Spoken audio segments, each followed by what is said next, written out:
Hey guys, welcome back to Mark's Stock Review. Hope you're all doing well. Today's video is going to be on Innoviz Technologies. It's a relatively new SPAC LiDAR company. I'm going to briefly go over my recent trades, the transaction, and their technology. Most importantly, I'm going to go over what their edge is over other LiDAR companies. I'll review some of their challenges and a final take. I'll keep it brief and to the point. That said, let's get right into it. I don't currently own the SPAC associated with Innoviz, but since the last video, I've added shares to Arcimoto, Candy, Luminar, and I sold Marvel to free up some cash. Moving on to the transaction, they're going to have a reverse merger with Collective Growth Corporation with a valuation of about $1.4 billion with $350 million in proceeds. A big plus is that shareholders retain 100% equity. That's unusual. Usually it's a lot lower. Expected closing is Q1 2021 on the NASDAQ under the ticker INVZ. The consumer vehicle market is the focus for Innoviz because it's 2/3 of the total addressable market for LiDAR. And less importantly, they have broader market applications such as robotaxis, delivery vehicles, and drones. Innoviz has three main products, the third being a software system. I'm going to talk about the first two briefly. Their first product, Innoviz One, is an automotive grade that adheres to stricter guidelines than most LiDAR industries. There is solid-state LiDAR, and production is set to start in 2021. So what is solid-state and why is it better? It's LiDAR that does not rely on mechanical parts, which are susceptible to wear and tear and poor weather. Innoviz 2 is their next product to be available in Q3 2021, which is going to be an upgrade to Innoviz 1 and a cost reduction of 70%. And the main purpose of this product is to meet the automaker's price target for LiDAR and to enable them to safely offer L2 Plus vehicles while working on L3. Okay, moving on. What's Innoviz's edge in a very crowded and competitive LiDAR market? Number one, they're targeting the car market first, and that's where most of the total addressable market for LiDAR is.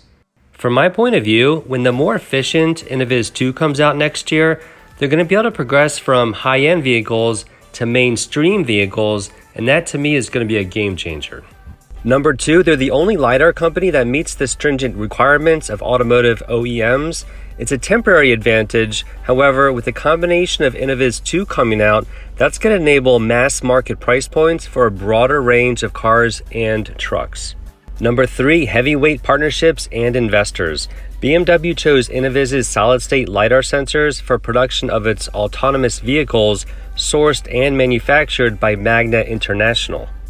The partnership in itself doesn't mean a whole lot, but if BMW successfully launches their series production, it's going to provide a whole lot of credibility for Innoviz. And don't forget that Magna owns, I believe, about 6% of Fisker, so you may see an Innoviz-Fisker partnership in the near future. And lastly, they do have a relatively low valuation to well-respected competitors, Luminar and Velodyne LiDAR, so there is some room to grow. And to be fair, I'm including their challenges. The first one being it's going to be 4 or more years till they begin generating significant revenues per their founder. And so the main challenge will be building partnerships during this time period and at the same time minimizing share dilutions. And their next challenge, and apparently their biggest as per management, is quote unquote supporting multiple large projects with automotive manufacturers while advancing next generation developments. And to me, that means that since they are a relatively small and new company with huge clients, keeping them happy will be critical. That means less leverage and time and resources for their own priorities, which may not always be in perfect line with their customers. My final thought is that there's plenty of room to run with a relatively low valuation and solid partnerships and investors. Also, plenty of room for multiple LiDAR players as there's a huge sector tailwind. And because of the delay in revenue, that should provide patient investors a chance to accumulate a position over time during periods of weakness. And one last thing, before I finished recording this video, I did initiate a position in CGRO, and I will be buying more shares if the price drops to lower my cost basis. That does it for the video. In the comment section below, let me know if you bought Innoviz, and if so, what price. Have a great rest of your day, guys, and I'll be talking to you soon. Take care.